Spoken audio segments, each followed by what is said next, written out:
অন্ধজনে দেহ আলো, মৃতজনে দেহ প্রাণ।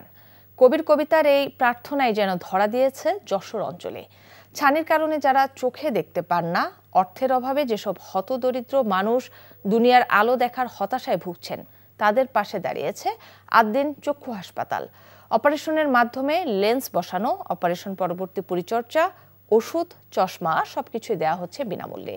2 দশক ধরে 1.5 লাখ মানুষকে এমন সেবা দিয়ে আসছে প্রতিষ্ঠানটি। যশোর থেকে সাফুল ইসলাম সজলের পাঠানো রিপোর্ট। যশোরের চৌগাছা উপজেলার জগন্নাথপুর গ্রামের 70 বছরের বৃদ্ধা সবুরা খাতুন স্বামী হারিয়েছেন বহু আগে। একমাত্র মেয়েটিও থাকে শ্বশুরবাড়ি। বয়সজনিত কারণে চোখে ছানি পড়ার কারণে অনেক বছর হলো কিছু দেখতে পান না, করতে পারেন না কোনো কাজ। অর্থাভাবে চোখের চিকিৎসা করাবেন তার সুযোগও ছিল না। তবে সেই দুঃসময় কাটিয়ে নিজ চোখে এখন সব দেখছেন সবুরা খাতুন। আল্লাহর রহমতে আমি অপারেশন হয়ে খুব শান্তি পাইছি, আরামও পাইছি।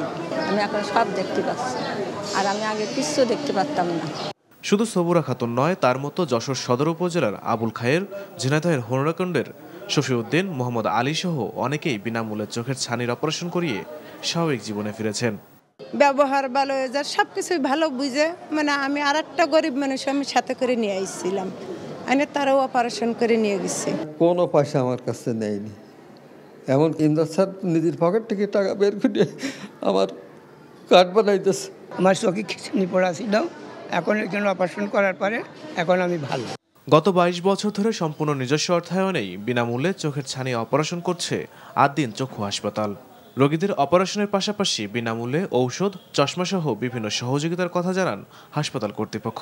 যেহেতু এটা একটা অলাভজনক প্রতিষ্ঠান, খুব অল্প খরচে আমরা এই সেবাটা দিয়ে থাকি। প্রতি বছর প্রায় গড়ে 15,000 লেন্স লাগিয়ে দেওয়া হয়। তাদের থাকা, খাওয়া এবং ইভেন তাদেরকে আমরা চশমাটাও কিন্তু ফ্রি দিয়ে থাকি। আদ্দিন অদ্যাবধি 1,47,500 সার্জারি করেছে।